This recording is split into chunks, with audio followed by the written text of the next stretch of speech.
Assalamualaikum warahmatullahi wabarakatuh. Halo teman-teman semua, perkenalkan nama saya Rafelina Andriani dengan NPM 7024210118.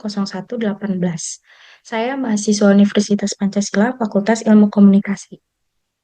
Teman-teman, pernah nggak sih kalian tuh merasa kalau kita terlalu bergantung dengan teknologi? Kenapa? Karena mulai dari kita bangun tidur, melakukan aktivitas sehari-hari, bahkan curhat pun, kita pasti menggunakan teknologi berbasis AI. Nah, tapi di balik semua kemudahan itu, muncul pertanyaan besar. Apakah AI benar-benar membantu kita dalam berkomunikasi atau justru perlahan menggantikan kita? Oleh karena itu, di video kali ini saya akan memaparkan materi tentang AI dalam komunikasi, peran, peluang, dan batasan. Sebelum itu, terdapat outline. Yang pertama, apa itu artificial intelligence dan apa itu komunikasi? Yang kedua, peran artificial intelligence dalam komunikasi. Dan yang ketiga, keunggulan AI. Dan yang keempat, keterbatasan AI. Oke, apa itu artificial intelligence? Menurut Kusuma Dewi, AI adalah sebuah studi yang membuat atau menjadikan perangkat komputer bisa melakukan sesuatu seperti manusia.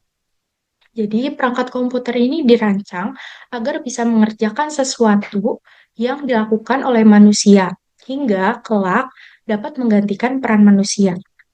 Lalu, apa itu komunikasi? Komunikasi ini berasal dari bahasa Latin, yang itu communicare yang artinya menyebarluaskan dan memberitahukan.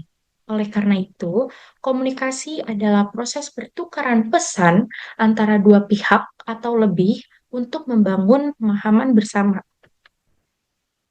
Selanjutnya, peran artificial intelligence dalam komunikasi.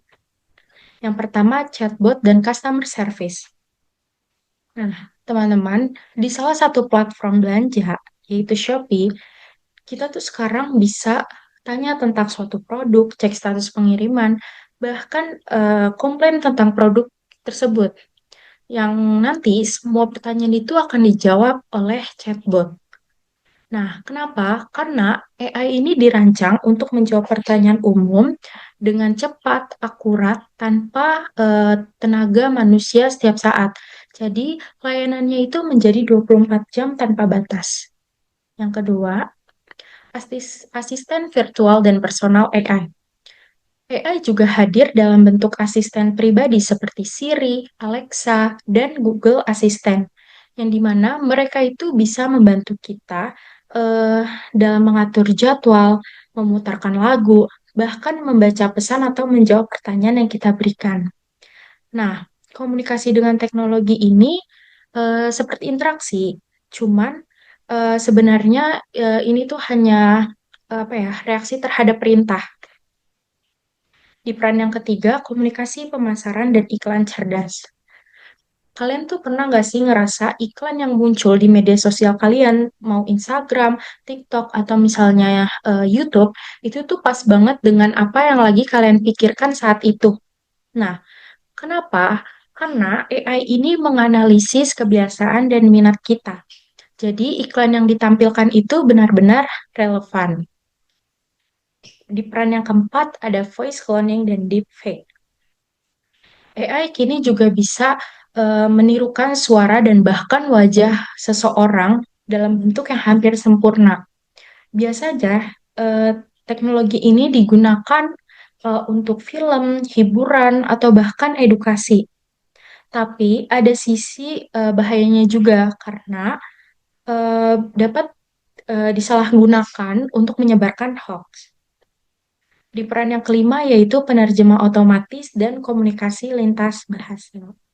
Dulu kita tuh butuh seorang penerjemah manusia untuk memahami bahasa asing.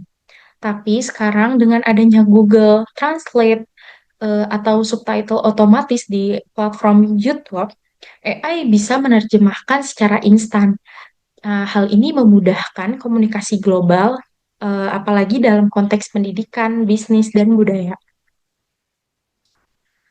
Oke, selanjutnya, AI memiliki keunggulan tersendiri di dalam komunikasi. Keunggulan yang pertama, dapat meningkatkan efisiensi dan produktivitas. Yang kedua, personalisasi komunikasi. Yang ketiga, aksesibilitas lebih luas. Yang keempat, wawasan data dan pengambilan keputusan. Selanjutnya, deteksi emosi dan affective computing. Dan yang terakhir, mendukung komunikasi multibahasa. Di sisi lain, terdapat tantangan juga yang dimiliki oleh AI dalam komunikasi, yaitu risiko misinformasi, ketergantungan data dan bias, kehilangan sentuhan manusia, kurang konteks budaya dan sosial, dan tantangan etika dan tanggung jawab. Oke, teman-teman, coba kalian ingat suatu momen ketika kalian tuh benar-benar merasa dipahami oleh seseorang.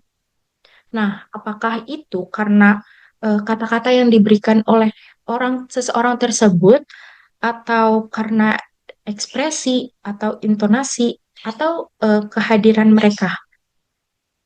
Nah, sekarang bayangkan apakah AI itu bisa memberikan rasa yang sama dengan yang diberikan oleh manusia. Oleh karena itu, kenapa atau mengapa manusia tetap tidak dapat tergantikan dengan AI dalam komunikasi?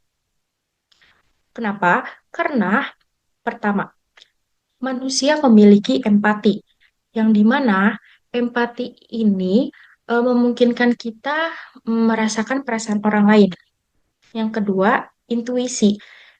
Manusia ini memiliki intuisi yang membantu kita membuat keputusan tanpa selalu bergantung dengan data. Yang ketiga, nilai moral dan etika, yang merupakan dasar dalam membentuk komunikasi yang bermakna. Yang keempat, kreativitas.